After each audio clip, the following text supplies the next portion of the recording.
Bonjour. Aujourd'hui, on va se pencher sur une approche assez fascinante, la méthode très structurée de Dorothy Maclean pour entrer dans un partenariat conscient avec le monde végétal. C'est une idée qui nous invite à repenser complètement notre lien à la nature. On va commencer par la conclusion en quelque sorte parce qu'elle éclaire vraiment toute la démarche. Cette phrase, elle résume à elle seule ce changement radical de perspective. On ne parle plus de domination, mais bien d'association. C'est le but de toute l'approche qu'on va explorer maintenant. Alors, explorons ça. Il faut bien comprendre que l'idée de départ, ce n'était pas du tout d'exploiter une ressource cachée de la nature, pas du tout. L'intention, à la base de tout, c'était de collaborer de façon très délibérée avec le monde vivant, de travailler avec lui et non pas sur lui. La nuance est énorme. Oui, mais collaborer avec quoi exactement? C'est la question qui se pose. Et pour le comprendre, il faut s'intéresser au concept qui est vraiment au cœur de cette méthode, les devas. C'est le nom qui est donné à ces intelligences qui, selon cette approche, animent le monde vivant. Voilà la définition fondamentale. Et attention, on ne parle pas juste d'une sorte de force vitale un peu abstraite, non. On parle bien d'intelligence organisatrice. Dans cette vision des choses, les devas, c'est la conscience qui guide la vie d'une plante, son architecture, sa croissance, tout son développement. Et c'est précisément cette dimension-là que Dorothy Maclean a cherché à contacter. Alors, la grande question, c'est comment est-ce qu'on établit un contact comme ça? C'est là que ça devient vraiment passionnant. Parce que ce n'était pas basé sur des impressions vagues ou des sentiments un peu flous. Non, c'était un processus, une vraie méthode, rigoureuse et très structurée. Et ça, c'est un point vraiment important à saisir. On sort complètement de la rêverie. La démarche de Dorothy Maclean était tellement disciplinée, et même reproductible, qu'on peut sans problème parler d'une méthode à part entière. Concrètement, ce processus se déroulait en 3 grandes étapes.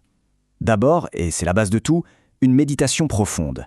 C'était la clé en fait, pour ouvrir sa perception et pour accéder à cette autre dimension du vivant. Ensuite, venait la réception des messages. Et là, ce qui est assez frappant, c'est que ce n'étaient pas des symboles vagues à interpréter, non. C'était de véritables instructions, très concrètes et directement applicables. Et enfin, la 3e étape, logique, l'application pratique. Chaque instruction était systématiquement mise en œuvre dans le jardin. C'était en quelque sorte le test, la validation par le monde réel. Mais alors, que disaient ces guidances? Eh bien, des choses très pratiques. Par exemple, où placer telle espèce plutôt qu'une autre? Comment s'en occuper au mieux?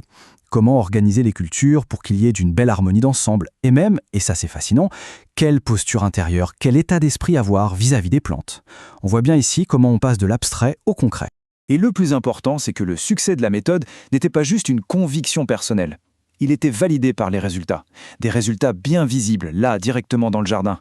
C'était la preuve éclatante que l'écoute, ça pouvait être bien plus puissant que le contrôle forcé. Alors, si on prend un peu de recul, quel est l'impact plus large de tout ça? Parce qu'on voit bien que ça va au-delà d'une simple technique de jardinage. Ce qui est en jeu ici, c'est une transformation de la vision même de ce que l'agriculture peut être. En fait, cette méthode instaure un véritable dialogue. On change complètement de registre.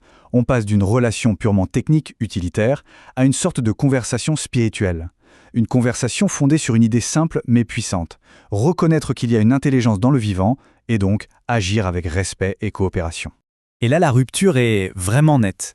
On passe de la domination à la coopération. On passe d'une logique de rendement forcé à un acte de co-création. Et enfin, on passe d'une posture de contrôle à une posture d'écoute. C'est, ni plus ni moins, un renversement complet de perspective.